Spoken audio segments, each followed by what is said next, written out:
Then antiphospholipid can be primary or it can be part of rheumatoid arthritis SLE, which is called secondary antiphospholipid. We discussed in rheumatology. Then protein C. Protein C is a normal congenitally available inhibitor of protein factor 5 and 8, doctor. Activated factor 5 and 8 will be inactivated by protein C.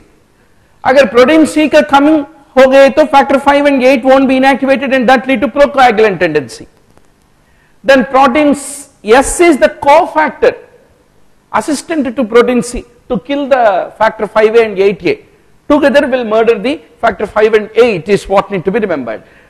Protein सी है, उनका assistant भी है, चाकू भी है, मगर factor 5 मरने के लिए तैयार नहीं है, उसको बोलते हैं factor 5 Leiden mutation. Sorry, I told antithrombin inactivates. No, it is not antithrombin. It is a protein C which inactivates the factor 5 is what need to be remembered. Then there can be venous embolism, pulmonary embolism, and when do you suspect a inheritable hypercoagulable state in a patient? Family history of DVT, pulmonary embolism, thrombotic episodes, or recurrent episodes of DVT, pulmonary embolism if it is there. Before the age of 40, the first thrombotic event is there. And some peculiar locations, mesenteric occlusion, IVC occlusion, cerebral vein occlusion if it is there, you should always suspect a possibility of hypercoagulable state is what need to be remembered. Now there are certain secondary hypercoagulable states. Anybody who has an internal malignancy, especially pancreatic, GI, lung and ovarian malignancy. Suppose if a patient of pancreatic cancer is admitted under you in the ward, as a house surgeon you forgot to start low molecular weight heparin or anticoagulation on him, what will happen, doctor? In the midnight you will get a call that ward number 11 may your patient of prostatic cancer which you have admitted, doctor, in your last night duty, whether you remember or not, in your REM sleep, he is having acute dyspnea, please rush. A distress call will come from the ward 11 sister, nurse. When you go running, already patient is out, but the point is, what is the cause for that? If you don't anticoagulate a inpatient who has an internal malignancy like pancreatic or GI or lung malignancy, he is the great risk of developing a pulmonary embolism is what need to be remembered. Any immobilization, myeloproliferative disorders, those who take OCPs, very common, doctor. As a gynecologist, you are going to give OCPs to prevent them to come for your obstetrical OP, and they may end up ultimately in your spouse's OP because of a procoagulant crisis. So that's possible. Post-operative state, and we discussed now, heparin induced thrombocytopenia is an entity. HIT. You remember? HIT mein what are the two types, doctor? Type 1, type 2. Which is autoimmune? Type 2. HIT is a enigmatic topic, doctor. If you want to confuse your classmate, start a HIT discussion. What is that? Pehla, heparin क्यों देते? Anticoagulation के लिए. Heparin के वजह से क्या होते? Low platelet count.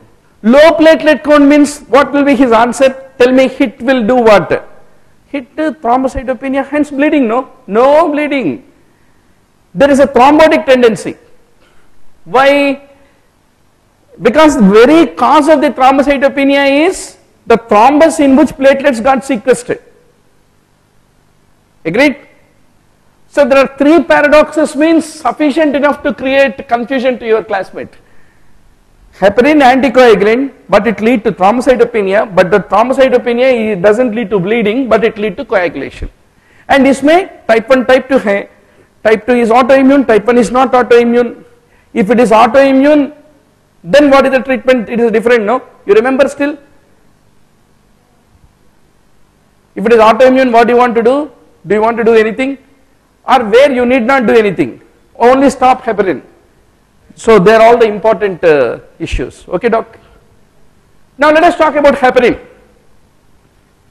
Heparin is an indirect thrombin killer.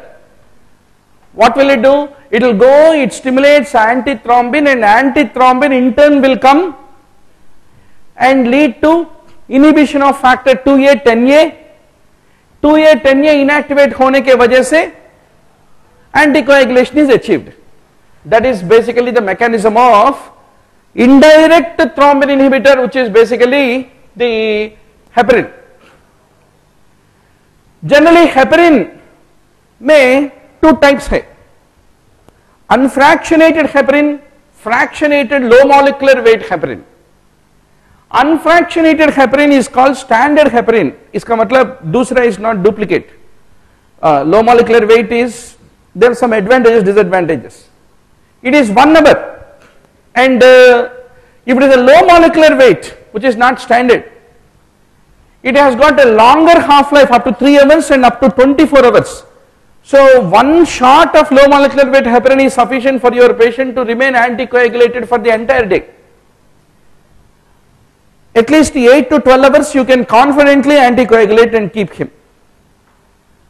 Now, of course, there are different types of low molecular weight heparin. Depending upon which low molecular weight heparin brand you are using, not brand, type. Is it fondoxaperin, enoxaperin, so many perins are there. Now, doctor, let us look at with clear cut clarity, where is the different, I think this slide will help you. Extrinsic part में factor 7 you remember, no? Factor 7 आके factor 10 को activate करेगा, उसको बोलते हैं extrinsic. This activated factor 10 को inactivate करेगा कौन? The unfractionated heparin or low molecular weight heparin, any of them. But how will unfractionated heparin will do that? Not directly by coming and inactivating it. Unfractionated heparin will go and stimulate antithrombin. Antithrombin will in turn will come and inactivate the activated factor 10. Activated factor 10 activated factor 5 के साथ बैठ के factor 2 को 2 बनाएगा, 2A. 2 is prothrombin, 2A is thrombin. इसको बोलते हैं prothrombinase complex. If you give heparin, ultimately what is the goal? Thrombin का फॉर्मेशन को इफेक्ट करना is our agenda. You can do that by giving heparin, inactivate the factor 10, disturb the prothrombinase complex and prevent thrombin formation. Second, don't affect anything there, let the thrombin form, जो बनना है बनेगा. Then you try to give argatroban, and you can also give hydrudin, which are called the direct thrombin inhibitors. You can do that. Second, you can also give unfractionated heparin, which will cause the antithrombin get activated. Antithrombin can also inactivate the thrombin. So fundamentally, what is the difference between low molecular weight heparin and unfractionated heparin? Low molecular weight heparin's action is only to inactivate the activated factor 10, which can also be done by unfractionated heparin.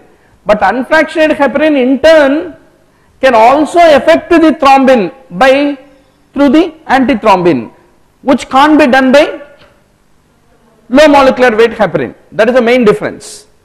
Okay, doctor? Then one more thing which you need to remember. We use APTT to monitor whose activity? Mainly the activity of unfractionated heparin. The low molecular weight heparin's activity cannot be monitored by assessment of APTT. Okay, doc? So that is a very important dictum which need to be basically remembered.